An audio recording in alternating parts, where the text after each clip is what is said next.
কানাডার unemployment rate খুব প্রকট আকার ধারণ করেছে। এই বিষয়গুলো নিয়ে আজকের আলোচনা। ওভারঅল 7% আনএমপ্লয়মেন্ট রেট বর্তমানে। তো এই আনএমপ্লয়মেন্ট রেটটা অ্যাকচুয়ালি ক্যালকুলেশন করা হয় কানাডার যারা সিটিজেন বা পার্মানেন্ট রেসিডেন্ট তাদের মধ্যে। তো কানাডার সিটিজেন এবং পার্মানেন্ট রেসিডেন্টদেরকে সুযোগ দেওয়ার জন্যই মূলত বিভিন্ন ধরনের উদ্যোগ গ্রহণ করে কানাডা গভর্নমেন্ট। তার মধ্যে অন্যতম হচ্ছে লো স্কিল ক্যাটাগরি জবগুলো ক্লোজ করে দেওয়া। রিসেন্টলি আপনারা দেখেছেন যে অনেকগুলো সিটিতে যেখানে আনএমপ্লয়মেন্ট রেট 5%-এর উপরে, 5% না 6%-এর উপরে, সেখানে এলএমআই লো স্কিল ক্যাটাগরির জবের জন্য এলএমআই প্রসেসগুলো করা হচ্ছে না। তো ওভারঅল আনএমপ্লয়মেন্ট রেট 7% হওয়ার কারণে এই বিষয়ে উদ্বিগ্নতা আরও বেড়ে যাওয়ার স্বাভাবিক। এই কারণে কানাডাতে যারা জব নিয়ে আসতে চান, ওয়ার্ক পারমিট নিয়ে থাকতে চান, বিশেষ করে রেগুলার ওয়ার্ক পারমিট হোল্ডার যারা, তাদের জন্য যেমন বিষয়গুলো গুরুত্বপূর্ণ। স্টুডেন্টদের বৃহৎ একটা অংশ তারা post graduation work permit complete করে শেষ করে তারা এখানে ক্লোজ ওয়ার্ক পারমিটে কনভার্ট হয়ে যান। তাদের জন্য এই বিষয়টি খুবই গুরুত্বপূর্ণ, কারণ এখানে পিআর হওয়ার আগে তাদের এই ধরনের ট্রানজিশনগুলো নিয়ে থাকতে হয়, কানাডাতে অবস্থান করতে হয়। এর মধ্যে অনেকেই স্টুডেন্টরা অবস্থান করতেছেন যারা আসলে কোনো জব ম্যানেজ করতে পারতেছেন না। একটা ভয়াবহ অবস্থা। রিয়াল চিত্রটা তুলে ধরা আমাদের উদ্দেশ্য, সেই জন্যই মূলত আজকের আলোচনাটির অবতারণা। কানাডা এবং কানাডার বাইরে থেকে যারা শুনছেন, আশা করছি তথ্যগুলো সবার জন্যে সাবধানতার জন্যে কিংবা রিয়াল সিনারিওটা বোঝার ক্ষেত্রে সহযোগিতাপূর্ণ হবে। Canada's unemployment climbs to 7% as Canadian job markets stalls, যে কথাটি বলছিলাম। তো স্ট্যাটিস্টিক্স কানাডা তারা 6 জুন 2025-এ একটি তথ্য প্রকাশ করেছে। সেখানে দেখা যাচ্ছে যে এখানে 8,800 জব এখানে অ্যাড হয়েছে, প্লাস মাইনাস করে খুব বেশি চেঞ্জ হয়নি, 0% মান্থলি চেঞ্জ, অর্থাৎ এখানে একটা স্ট্যাগনেন্ট বা স্থির অবস্থা বিরাজমান। তো এখানে 2024-এর অক্টোবর থেকে জানুয়ারি 2025 পর্যন্ত ব্যাপক একটা গ্রোথ ছিল। এরপরে এখানে এসে বর্তমানে জবের যে ইনক্রিমেন্ট সেটা কমে গেছে তুলনামূলক, এই জন্য এটা একটা বড় matter. Rising concern about economic momentum as challenges like tariffs and tough summer job market for student immerse. বিশেষ করে স্টুডেন্টরা যারা এখানে সামার জবের জন্য চেষ্টা করেন বা ক্লোজ ওয়ার্ক পারমিট নিয়ে চেষ্টা করেন, তাদের জন্য বিষয়গুলো খুবই চ্যালেঞ্জিং।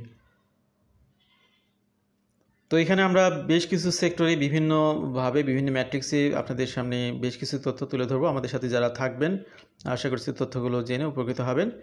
আমরা শুরুতেই আসি এমপ্লয়মেন্ট স্ট্যাগনেশন, এই সেক্টরে আমরা বেশ কিছু তথ্য তুলে ধরবো। এখানে দেখা যাচ্ছে যে বর্তমানে কানাডাতে 2,98,98,000 এখানে আপনার এমপ্লয়মেন্টের সুযোগ রয়েছে বা এমপ্লয়মেন্ট রয়েছে, যেখানে যুক্ত হয়েছে আগের মাসে 8,800টি জব।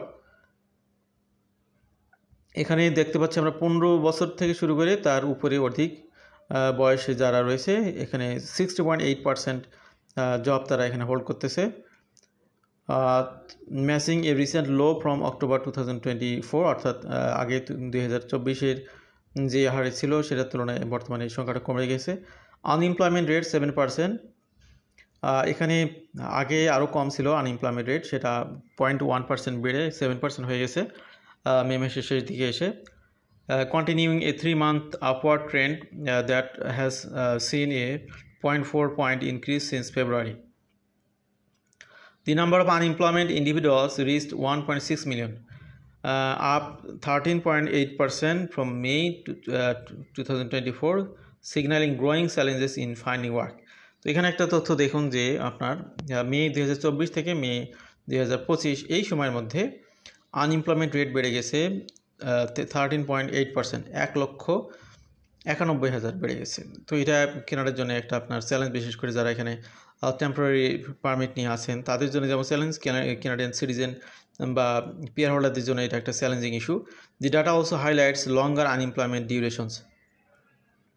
এখানে একটি বিষয় সেটা হচ্ছে যে কেউ হয়তো জব খুঁজতেছেন, এখানে একটা তথ্য দেখুন আপনারা, nearly 46.5% unemployment had not worked in the past 12 months or had never worked, compared to 14.7% in May 2024.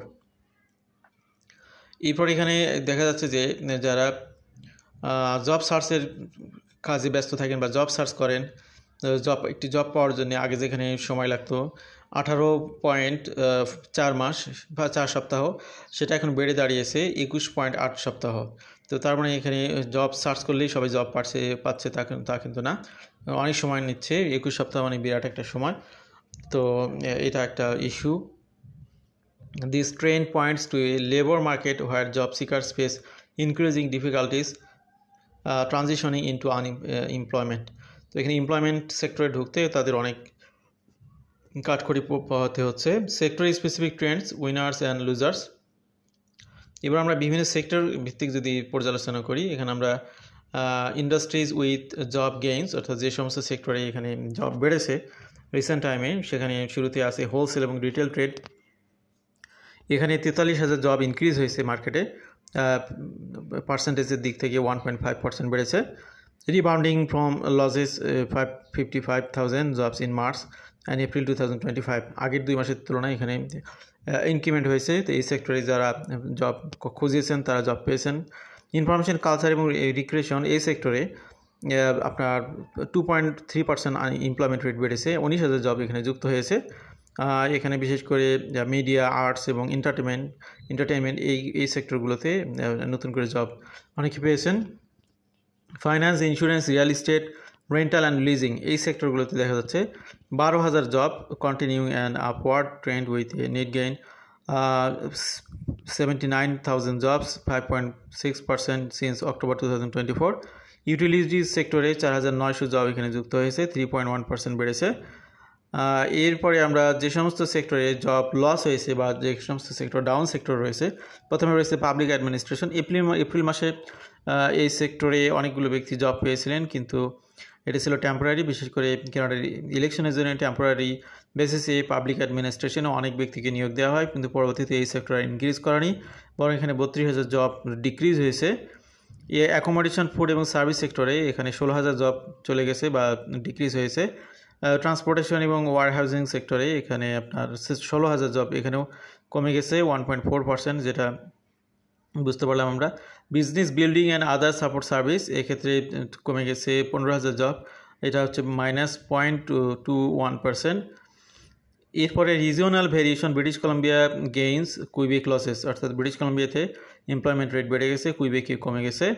এখানে আমরা ব্রিটিশ কলাম্বিয়াতে চলে আসলাম, সেখানে দেখতে আমরা 13,000 জব এখানে বেড়ে গেছে, with unemployment rate steady at 6.4%। Nova স্কোশিয়াতে স্ট্রং ইনক্রিজ, 11,000 জব এখানে বৃদ্ধি পেয়েছে, 2.1%, accompanied by 0.7 point drop in the rate 6.5%। New ব্রান্সউইকে এমপ্লয়মেন্ট রেট বেড়েছে, 7,600 জন ব্যক্তি এখানে নতুন করে জব পেয়েছেন, যেখানে 1.9% বেড়েছে, with unemployment rate falling 0.6 points to 6.3%।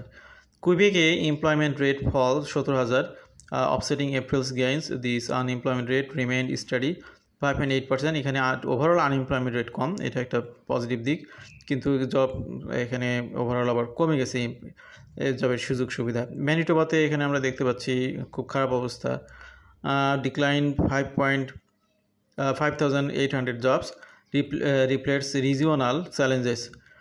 Prince Edward আইল্যান্ডে employment dropped by 2,700, -2.9%. Ontario province employment was unchanged, but the unemployment rate stood 7.9%, with high rates in Windsor 10.8%, Oshawa 9.1%, and Toronto 8.8%. Demographic insights, mixed outcomes for core-aged workers. এখানে এজের দিক থেকে compare করা হলে women এমপ্লয়মেন্টের ক্ষেত্রে দেখা যাচ্ছে এখানে ওমেনরা এখানে 42,000 নতুন করে জব পেয়েছেন, particularly offsetting 60,000 job decline in April. The employment rate increased 0.5%, 0.5 points, 18.1%, reflecting resilience in this group. Man employment fall by 31,000, with employment rate dropping 0.5 points, 86%, the lowest since August 2018. Unemployment rate for core-aged men rise by 0.4 points to 6.2%. Youth মোবিলিটির ক্ষেত্রে এখানে দেখা যাচ্ছে যে Youth employment remained unchanged for the fourth consecutive month with an employment rate of 54.1%, down 1.1 points from May 2024. Older workers 55 plus years employment for those aged 55 and older was stable with no significant changes month over month or year over year. Though summer job market for students, tough summer job market for students. তো স্টুডেন্টদের জন্য এখন কিন্তু খুব tough অবস্থা, এখানে job খুঁজে পাওয়াটা এটা একটা বাস্তবতা। May marks the start of the summer job season for student, a critical period for gaining work experience and income. However, labor force survey indicates a challenging environment for returning student is 15 to 24 is those attending school full-time in March and planning to return in the fall. Unemployment rate, the unemployment rate for returning student was 20.1 in May 2025, up to 3.2 points May 2024. This is comparable to rates seen in May 2029 and May 1999 outside the pandemic years.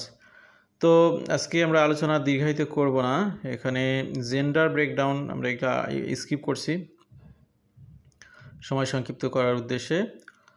Wage growth and hours worked, average hourly wage rose 3.4% year over year in May, matching April growth rate. Total hours worked remain unchanged month over month but increased by 0.9% compared to May 2024. তো আজকের আলোচনা আমরা একদম শেষ পর্যন্ত চলে আসলাম। আজকে একটু অগোছালোভাবে আপনাদের সামনে কানাডার এমপ্লয়মেন্ট সিচুয়েশন নিয়ে তুলে ধরেছি। আসলে কানাডাতে আপনার আসলেই যে সব কিছু সুবিধা মতো হবে তা কিন্তু না, অনেক চ্যালেঞ্জ পোহাতে হবে, এই বিষয়টা মাথায় রাখতে হবে। ভালো থাকবেন সবাই, আল্লাহ হাফেজ, আসসালামু আলাইকুম।